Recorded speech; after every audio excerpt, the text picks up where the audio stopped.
મીડિયાના માધ્યમથી આપણે બધા જ જોઈ રહ્યા છીએ કે સતત સરદારધામ અને ખોડલધામનો એક વિષય મીડિયામાં ચાલી રહ્યો છે.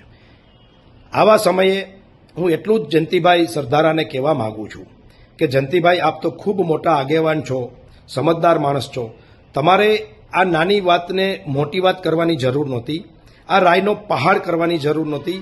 આ એવી સામાન્ય વાત હતી કે જેને તમે બહુ મોટી વાત બનાવી અને બંને સમાજને, સરદારધામ અને ખોડલધામ, આ બંને સંસ્થાને ખૂબ મોટું નુકસાન પહોંચાડ્યું છે. તમે આવતા દિવસોમાં તમને કલ્પના પણ નહીં હોય કે તમે કેવડું મોટું નુકસાન આ સંસ્થાઓને કર્યું છે. તમે જો પસ્તાવો કરવા બેસશો ને તો તમને તમારી જાત પણ માફ નહીં કરે. એવડું મોટું નુકસાન તમે આ બંને સંસ્થાઓને કર્યું છે.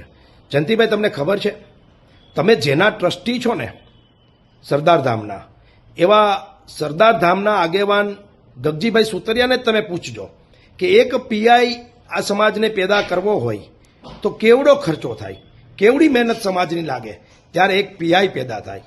મને નથી લાગતું કે સંજયભાઈ પીઆઈ સાહેબે તમારી 100 વીઘા જમીન દબાવી હતી કે તમે આવડો મોટો ઇસ્યુ ઊભો કરી દીધો.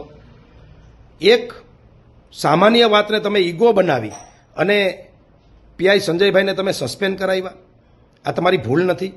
તમે તમારો ઈગો સંતોષવા, વાતને મોટી બતાવવા માટે, આઈ એમ સમથિંગ આવું બતાવવા માટે ક્યાંક ને ક્યાંક મને એવું લાગે છે કે તમે ખોડલધામને બદનામ કરી છે, તમે ક્યાંક ને ક્યાંક સરદારધામને પણ નુકસાન કરી છે અને સમાજમાં તમે જે આબરૂના ધજાગરા કર્યા છે ને એ તમને ક્યારેય સમાજ માફ નહીં કરે. આ મારા શબ્દ યાદ રાખો.